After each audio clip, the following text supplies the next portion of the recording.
So today I want to talk to the younger guys about transitioning into 11-a-side. Now I came up with this vid because my younger brother, he's moving into 11-a-side this year. So I wanted to talk about how to transition successfully from 9-a-side to 11-a-side. I still remember my first ever proper 11-a-side game in a league match. I was playing well in pre-season. Obviously, I just joined a new team. I'd got my place in the starting 11 and I was ready.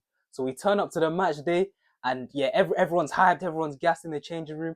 But then obviously we're playing the team who are basically known as the best team in our league. Basically, everyone's saying, "Oh, they're gonna win the league, this and that. Oh, this player used to play here and all of that." But obviously, I didn't really care. I was just ready to play. I was just excited for my first 11-a-side match. So we walk onto the pitch, and at full time, we were humbled. We lost 7-2, got absolutely destroyed. A lot of us, we were miles off it. So yeah, let me teach you how to avoid getting smacked in your first 11-a-side game, and yeah, let me tell you how to transition successfully into 11-a-side because it is a different game, as I found out that day. So firstly, you want to ensure that your fitness is at a high level. This is obvious because obviously the pitch is bigger, there are more players on the pitch, and it really doesn't matter what position you play.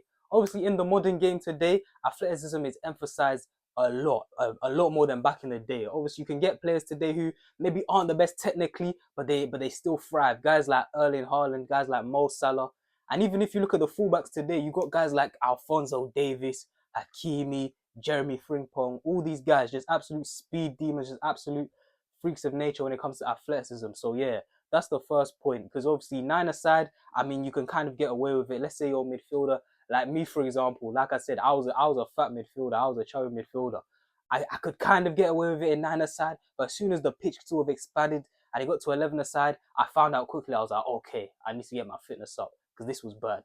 Like that first game taught me a lot. Like this was bad. Like I was struggling to get up and down the pitch. I think I had to be subbed as well. Like it was crazy. So yeah, make sure your fitness is there. Make sure your fitness is there. Obviously, work on your athleticism and work on your strength. I don't know if you're at the age where you can go to the gym, but you know what I'm saying, you can still do things to get your strength up. Do push-ups in your room. Just do plyometrics, calisthenics, pull-ups, that type of thing. Just try to get as strong as possible, quick as possible, and yeah, that's the first point basically. Just make sure your fitness is there because if it's not, you're gonna get found out. Trust me, you can't get away with having subpar fitness, especially when you first go to 11-a-side. Now, the next point is that depending on what type of playstyle you have, you're probably going to have to alter your playstyle slightly. So I'll use my brother as an example. I remember when he played 5-a-side and 7-a-side, he was a striker, right? So he had pace, so he could literally get the ball, sort of do one or two moves, and literally just knock the ball and go. He could literally dribble the whole length of the pitch and score because obviously 5-a-side, 7-a-side, the pitches aren't the biggest, and yeah, the pitches aren't the biggest. The goals are kind of small. Everyone's sort of younger as well. There's less people on the pitch, so he could do that. But obviously now I've seen him going into now I've seen him at 9-a-side now. I've seen that obviously he's altered his game well. Now he's a centre midfielder. He's learning now that okay, I can't dribble as much. I can't dribble as much. I can't take three players on every time I get the ball. So now he's kind of that dictator in there. He's passing, he's moving, and he's playing well in there. To be fair, obviously he's got a few what's it called? He's getting interest from a few academies, so I'm proud of him because he's altered his game well. He's learned through his mistakes that look, I can't be doing what I was doing in 5-a-side, doing what I was doing in 7-a-side.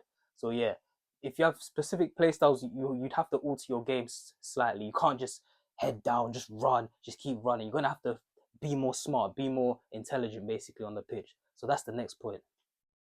And obviously, leading on from that, you're going to have to sort of pick your moments a lot more in 11-a-side. What I mean by this is that there's certain areas you can't really play in certain areas. Obviously, when you play like 5-a-side, you kind of have to keep, when you play 5-a-side, sevens, you kind of want to keep the ball, just play, just play, keep it ticking, play out from the back. But obviously, in 11-a-side, there's certain times where you just have to hook it down the line and just get it out. There's certain areas you can't really play in. Even as a centre midfielder, when you try to collect the ball, you have to just kind of know there's certain areas you can't really pick the ball in, or certain areas you have to play off one touch, just bounce it back to your centre back, or maybe play off two touch, when to turn, that type of thing. Just being more intelligent basically, and just knowing your moments, when to capitalize on your moments basically. Even as a striker, knowing when to take. Do I need one touch? Do I need just a one touch finish? Do I need to take? Do I need to take a touch then hit it? Just little things like that. As a winger, do I take on my man or do I play it back? just understanding the rhythm of the game pretty much, because 11 aside is a much more, how do I say it? It's not as frantic as sevens and 9 aside basically, because obviously the pitch is bigger. You can't just, like I said, you can't just run all day. You can't just dribble. You're just gonna gas out at the end of the day. It's much more methodical in 11 aside. So yeah, that's the next point. You just have to pick out your moments. Just know when to do certain things. Yeah. Next, I want to talk about versatility. Now, versatility is great. If you've been playing 7 aside, 9 aside, your coach has probably experimented playing you in a variety of different positions. Maybe one game you've played centre back, the next game you've been a centre mid striker. I know that happened to me in a lot, especially in 7 aside. One game I was centre back, and the next game I was on the right wing. Then my coach said, "Oh, JT, try go up front." Like I know, you guys have probably experienced that as well. But I feel like when you get to 11 aside, that's the time where you want to start nailing down maybe one or two positions, maybe three at best. But you want to start becoming a master at your position. You don't really want to be the guy in 11 aside who's still playing everywhere, because it's like you don't really get like a chance to experience like what's it called, playing in that position a lot. Meaning you don't really become a master at the position. You don't really get to nail down a place. You just become like a utility man. And pretty much them utility type of players, in my experience, they don't really start games. They're mostly on the bench. The guys who are starting games are the ones who know their position, who the coach knows. Okay, this is their best position. Those are the guys who start pretty much. If you're a winger, your coach is like, all right, cool, this guy's a winger. If you're a centre midfielder, your coach is okay. This is the guy. He's a centre mid. He starts. If same as if you're a centre back, striker, goes for any position. I feel like you don't want to be moving around too much in 11 aside. You don't. One week you're playing left back, next week you're playing right wing, centre mid. It's kind of like, because at that point you're not really going to be starting games if your coach just keeps switching you about. Obviously, like I said, versatility is good in moments where your team, let's say your team has injuries, or a player's just not there for a certain game. Obviously, if you can slide in that position, that's more game time for you. But I'm just saying, on the whole, you want to try nail down one or two positions. Maybe it's okay. I can play up top and I can play on the wing, for example. There, that way you got three positions, and yeah, your coach knows, okay, this guy he's set. You can start every week. So yeah, that's the next point. Obviously, it's good to be versatile, but 11 aside, you want to start nailing down your position. You want to start being a master at the position, just knowing the position inside out, knowing when to do certain things. Let's say it's a winger, knowing when to come short for the ball, knowing when to run in behind, knowing when to take on your man, or just knowing when to play inside and just keep it ticking. So yeah, that's my next point.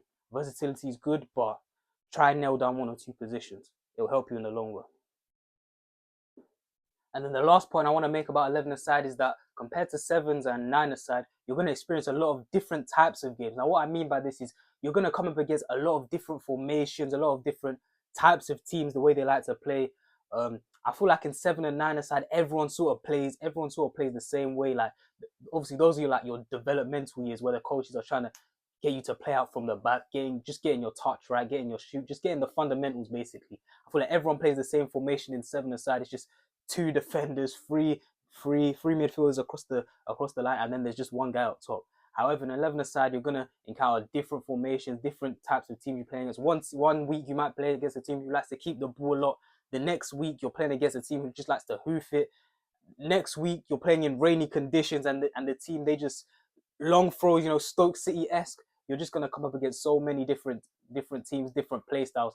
So yeah, just be ready for it. Obviously, before the match, if you can, I know some people like to scout before the game, just sort of know who they're playing against. Obviously, you can do that, but just do it to a minimum. Don't get too caught up in the opposition. Obviously, ultimately, you want to focus on your game and have the confidence that, all right, whatever happens, I believe in my ability, and I'm ready for whatever comes with it. But yeah, just know that there's certain games you're kind of gonna have to change up the way you play. Some certain games you have time on the ball, you can get it as a midfielder, get it, turn and spray passes. Other weeks you're just gonna have to play quick because it's really tight in there. You know what I'm saying? It's just packed in that midfield. Maybe the other team's playing like a narrow diamond, and you don't really have time in there to dilly dally. You have to more time give it to the winger. Your coach will even tell you get it to the wingers. There's space on the wing. So yeah, that's the last point. You're gonna come up against different teams, different play styles. Weather conditions are gonna play a part as well. It's just gonna be different types of games that you experience. So yeah, that's the last point. Thank you for watching this video. If you are one of them players going into their first 11-a-side season, I wish you good luck for the season. I hope you enjoyed the video. I've been JT and I'm out.